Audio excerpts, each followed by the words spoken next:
2001 to me is maybe the best science fiction movie ever. People don't normally think of it as a horror film, but it really is a horror film in a lot of different ways. When it first came out in 1968, when I was 7 years old, it completely blew me away. I didn't understand it, but that was probably as terrified as I've ever been of anything.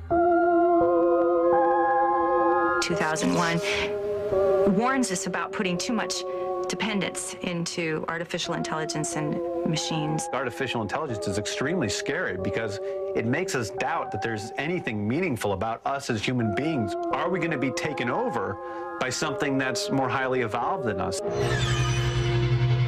2001: A Space Odyssey tells the story about a mission to this point in space out near Jupiter. There's a computer by the name of HAL 9000 on this mission. HAL is the whole environment that these astronauts exist in, and he's in control of everything. HAL makes the decision that the human beings on the ship are against him and begins to attack, the people on the ship. When that thing turns evil, it's just this cold, clinical eye staring you. It doesn't blink. It watches your every move.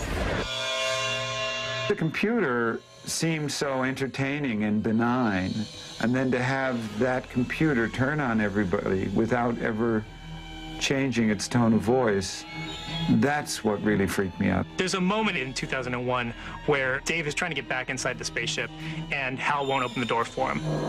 Open the pod bay doors, Hal. I'm sorry, Dave.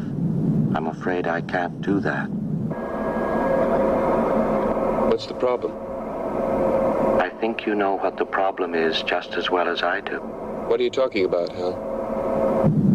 This mission is too important for me to allow you to jeopardize it. I don't know what you're talking about, Hal.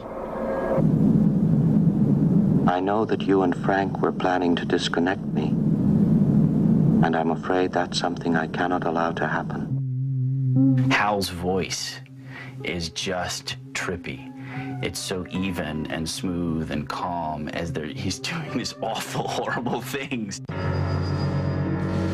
It's an incredibly intellectual movie, and yet it operates on this completely nonverbal, visceral level.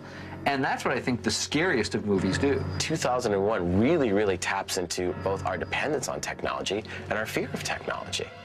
That what happened if you're hooked up to some machine that's supporting your life, and that machine decided to cut you off?